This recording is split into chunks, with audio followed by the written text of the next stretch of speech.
আসসালামুআলাইকুম sir. ওয়ালাইকুম আসসালাম। আমার নাম হলো SK. Randorne, deputy engineer, government of Maharashtra, water supply department. আমি একজন অমুসলিম, নন মুসলিম।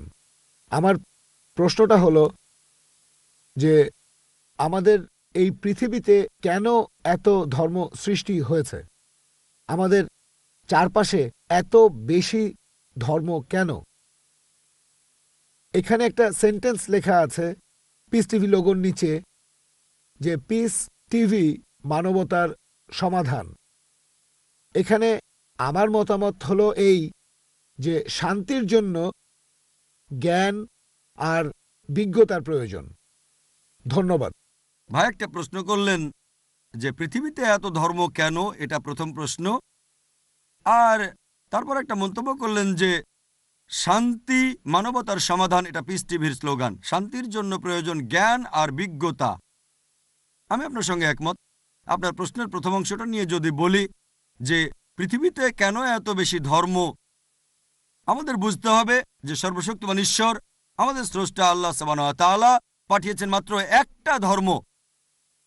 আল্লাহ পবিত্র কোরআনে বলেছেন সূরা আলে ইমরান অধ্যায় নম্বর 3 আয়াত নম্বর 19, ইন্নাদ-দীনা ইনদাল্লাহিল ইসলাম। একমাত্র ধর্ম, একমাত্র জীবন দর্শন যেটা আল্লাহ তাআলার গ্রহণযোগ্য, সেটা আল্লাহ তাআলার কাছে আত্মসমর্পণ করা।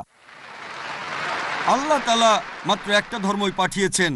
আর যত নবী রাসূল পৃথিবীতে এসেছেন, যেমন ধরেন আদম, ইব্রাহিম, মুসা, ঈসা, মুহাম্মদ, ওনারা সবাই শান্তিতে থাকুন। তারা মানুষকে একটা শিক্ষাই দিয়েছেন, আল্লাহর কাছে আত্মসমর্পণ করা। এখন আরবি ভাষায় যদি কেউ আল্লাহ তাআলার কাছে আত্মসমর্পণ করে তাহলে তাকে বলা হয় মুসলিম।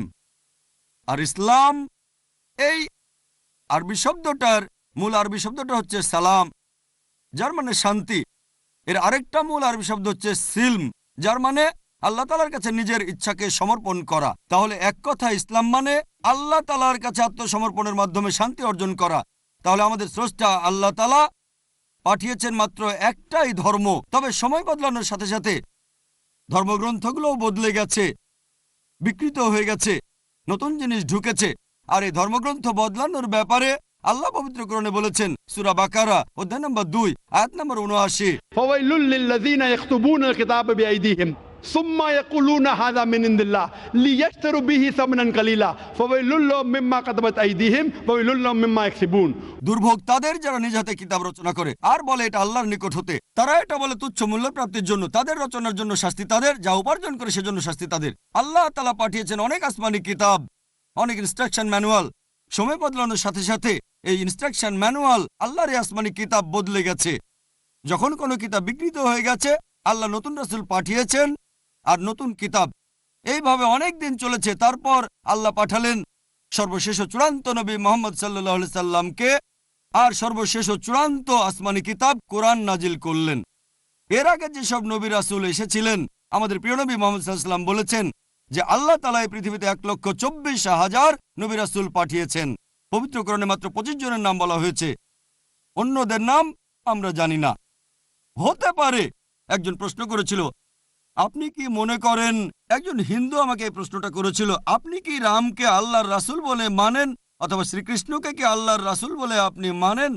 আমি বলবো, যেহেতু নামটা কোরআন হাদিসে উল্লেখ করা নেই, আমি জানি না। হতে পারে রাসূল, অথবা নাও হতে পারে, নিশ্চিত করে বলতে পারছি না। তবে কথাটা মানতে হবে, যেসব নবী রাসূল এসেছেন নবী মুহাম্মদ সাল্লাল্লাহু আলাইহি সাল্লামের আগে, তারা ছিলেন সেই সময় আর সেখানকার মানুষের জন্য। তাহলে রাম যদি আল্লাহ রাসূল হয়েও থাকেন, যদি কৃষ্ণ আল্লাহ রাসূল হয়েও থাকেন, তারা এসেছিলেন সেখানকার মানুষ আর সেই সময়ের জন্য। বর্তমানে পৃথিবীর সব মানুষ, তারা থাকতে পারে ভারতে অথবা আমেরিকায় বা সৌদি আরবে বা কানাডায় বা ইংল্যান্ডে, পৃথিবীর যে কোনো জায়গায় তারা মানবে সর্বশেষ ও চূড়ান্ত নবী মুহাম্মদ সাল্লাল্লাহু আলাইহি সাল্লামকে এবং সর্বশেষ ও চূড়ান্ত আসমানি কিতাব পবিত্র কোরআন।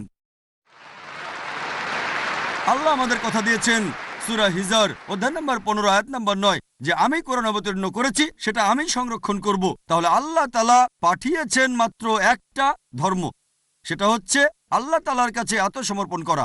ইসলাম মানে আল্লাহর কাছে আত্মসমর্পণ করার মাধ্যমে শান্তি অর্জন করা। আর আপনি বললেন জ্ঞান এবং বিজ্ঞতা দিয়ে শান্তি অর্জন করা যায়। হ্যাঁ, কার কাছ থেকে জ্ঞান?